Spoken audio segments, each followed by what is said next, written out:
Queridos hermanos, vamos a tener nuestro estudio de la carta a los Corintios. Nos corresponde la lección número 20. Es primera de Corintios capítulo 10, versos 1 al 15, los que vamos a estudiar hoy.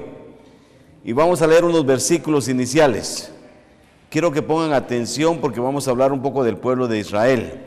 Porque no quiero, hermanos, que ignoréis que nuestros padres todos estuvieron bajo la nube y todos pasaron el mar, y todos en Moisés fueron bautizados en la nube y en el mar, y todos comieron el mismo alimento espiritual, y todos, fíjese cómo está repitiendo la palabra todos, debe ser importante, ¿verdad? Y todos bebieron la misma bebida espiritual, porque bebían de la roca espiritual que los seguía, y la roca era Cristo. Oiga, estamos en Antiguo Testamento, está mencionando que la roca es Cristo. Pero de los más de ellos, de la mayoría de ellos, no se agradó Dios, por lo cual quedaron postrados en el desierto.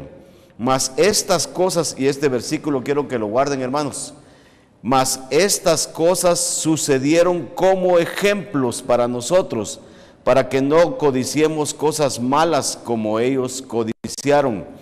Ni seáis idólatras como algunos de ellos, según está escrito. Se sentó el pueblo a comer y a beber y se levantó a jugar. Ni forniquemos como algunos de ellos fornicaron y cayeron en un día 23,000. Ni tentemos al Señor como también algunos de ellos le tentaron y perecieron por las serpientes. Ni murmuréis como algunos de ellos murmuraron y perecieron por el destructor. Hermanos, yo quiero que recordemos, cada vez que hablamos del pueblo de Israel, muchos de nosotros, lo primero que decimos, ¡ala, pero qué cerrados de cabeza! Lo acabo de mencionar en el mensaje pasado, ahí en la iglesia. ¡Qué cerrados de cabeza! Vieron todos los milagros, vieron las señales de Dios y todavía se rebelan contra Dios. Todavía están, según Números, añorando los pescados, los puerros, las cebollas, los ajos, pero estaban esclavos y querían la esclavitud. Y algunos de nosotros nos burlamos de ellos, decimos, pero qué tontos. Y muchos de nosotros estamos haciendo lo mismo, porque no estamos viviendo la libertad en Cristo, gozándonos en Cristo, sino que todavía estamos añorando podredumbre. Bueno, estas cosas de los judíos fueron escritas ejemplo para nosotros, porque si a ellos fallaron viendo maravillas, usted está expuesto a fallar. Solo quiero que lo recuerde. Muy bien, entramos a nuestra hoja de estudio.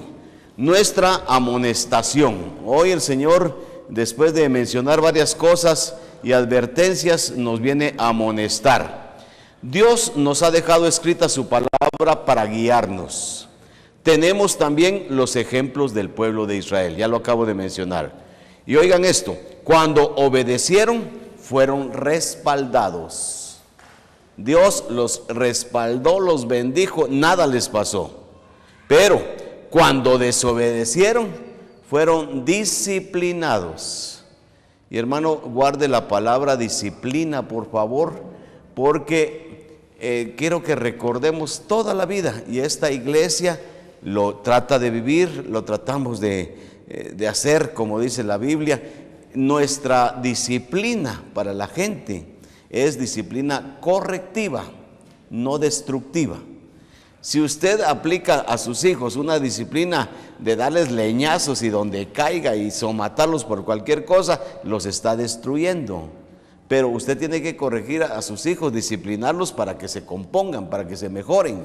La disciplina es correctiva, de corrección, no de destrucción. Y la Biblia tiene el mismo concepto para la iglesia. Incluso ustedes ya leímos en 1 Corintios 5, hermanos. Pablo llega a extremo, es decir, a ese tipo que está en la iglesia, ese échenlo de la iglesia. Es un extremo, échenlo de la iglesia. Pero el hombre con la amonestación y ya con llegar a ese extremo, el hombre al expulsarlo pidió perdón y se arrepintió y cambió y dejó el pecado que tenía.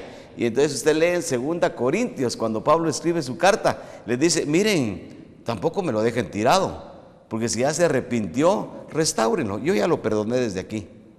es restauración. O sea, no podemos dejar tirado a alguien que pecó. No hay que estar a favor del pecado. Cuidado con eso. Es que no se tiene misericordia con la gente. No. Se tiene que tener misericordia, pero hay que darles hinchazos. Y si no se los damos nosotros, Dios se los va a dar. Y si no reacciona, hermanos, la disciplina de Dios duele. Así es que mejor, usted está fallándole al Señor, póngase a cuentas con Dios inmediatamente. Porque el ejemplo de los judíos es terrible. A los judíos el Señor los bendijo, los bendijo. Ustedes serán cabeza y no cola, esa es la expresión tremenda que ellos tienen. Pero si me obedecen, si me desobedecen, les cae. Lean Jueces, el libro de los Jueces.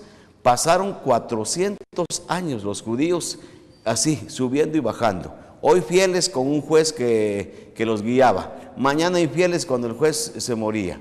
Entonces Dios levantaba una nación, los oprimía. Ya cuando estaban bien oprimidos, a Dios le daba lástima, levantaba otro juez. 400 años de irregularidad. ¿Por qué? Porque no quisieron obedecer. Dios puede disciplinarlos. Ahora vamos a poner punto número 1. Ilustración en el desierto. Vayan viendo lo que dice. No quiero que ignoren lo que pasa con los judíos. Y ya leyeron la palabra todos, ¿verdad? Todos estuvieron bajo la nube, 2 millones. Y todos pasaron el mar, 2 millones. Y todos en Moisés fueron bautizados en la nube y en el mar, 2 millones. Y todos comieron el mismo alimento, el maná, 2 millones. Y todos bebieron de la misma bebida espiritual. Y Cristo era el que les daba el agua porque Él es la roca. Pero no se agradó de Dios de ellos porque viendo las maravillas no le creyeron al Señor. Leamos nuestra hojita. Ilustración en el desierto, versículos 1 al 4. El cristiano debe tener disciplina personal. Solo les quiero pedir un favor, que entendamos que la disciplina, hermanos, no es simplemente dar cinchazos o llamar la atención o prohibirle algo a los hijos o quitarle algo que les íbamos a dar. Ese es como que es la conclusión. Disciplina tiene que ver desde que usted establece normas. Mi hermano, ¿cómo va a disciplinar a su hijo usted por ser mal hablado? Su hijo es mal hablado y usted quiere pegarle en la boca porque es mal hablado. Cuidado, primero que no tiene derecho, porque no dijo en su casa. Miren, Efesios 4 dice que no tenemos que ser vulgares. En esta casa no vamos a ser vulgares, y el que sea vulgar va a tener un castigo. Pero nosotros los papás somos los primeros en no ser vulgares. Y entonces, como yo no soy vulgar, mi hijo, yo tengo derecho a exigirle. Esa es disciplina. Pero cuando él transgrede todas estas normas, la conclusión de la disciplina es agarrarlo a cinchazos o el castigo que usted había dicho. Que sea un castigo adecuado. No va a ser un castigo de muerte, ni vaya a ser un castigo, advierto esto, nunca castiguen a sus hijos con ir a la iglesia y prohibirles ir. Ibas a ir a un congreso, ahora no vas al congreso. Ay, qué pecado. Yo le diría, ahora vas más al congreso. No quitándole, nunca le quite cosas espirituales a su hijo. El sábado hay una actividad aquí de jóvenes por el Día del Cariño, ahora no vas. Después esos mismos papás vienen chillando con uno, ore por mi hijo, ¿por qué? No quiere ir a la iglesia. ¿No sería que usted fue el causante? Porque primero le prohibía, lo castigaba cuando él quería ir, y ahora que no quiere ir, ahora usted está lamentándolo. Disciplinemos, por ejemplo, yo te iba a dar un dinero, una cantidad de dinero para alguna cosa. Si me fallas, no te lo doy. Entonces ahí él está sabido, no te lo doy. Falló, ahora no te lo doy. Pero nunca con cosas espirituales. Su hijo quiere leer Biblia y usted, hermano, haga el esfuerzo, cómprele una Biblia, hombre. Los hijos tienen que tener Biblia, su Biblia ellos. Y que aprendan a valorar la Biblia. Y si es una Biblia de lujo, una Biblia bonita, mejor, pero la cuidas, por favor. Y entonces que ellos aprendan a valorar. Démosles motivación, pero nunca una disciplina que sea algo espiritual que usted le quite al hijo, porque lo va a lamentar profundamente. Pero estamos hablando que la disciplina no es cinchazo. La disciplina es un proceso que concluye con un castigo cuando se transgrede las normas establecidas. Entonces decimos que el cristiano debe tener disciplina personal, ¿verdad? O sea, yo me tengo que disciplinar, yo tengo que establecerme normas. Ustedes tienen normas para levantarse, hermanos, se levantan cuando les da la gana. Pareciera ser tan sencillo. Yo 6:12 me estoy levantando. ¿Pero por qué? El reloj principia a sonar y a sonar y a sonar, y a las 6:12 estoy sentado tomando un vaso de agua. Y después ya sé que todo lo que tengo que hacer ya estoy programado. A las 7:05 entro a la iglesia. Y usted a las 7 ya me encuentra aquí en la iglesia. ¿Pero por qué? Estoy disciplinado de esa manera. Ustedes de los que se acuestan a las 3 de la mañana, el sábado como es día libre, hombre, 3 de la mañana, con razón viene solo a decir amén a los cultos, porque se desveló. Eso no es disciplinarse. Ahora, de lo contrario no se obtienen premios. Y quiero que miremos el 9:27. Estamos apenas principiando el capítulo 10, pero el último versículo del 9 que dice: sino que golpeo mi cuerpo y lo pongo en servidumbre, no sea que habiendo sido heraldo para otros, yo mismo venga a ser eliminado. ¿Se acuerdan que hablamos? Eliminado no quiere decir eliminado del cielo. Está hablando de premios.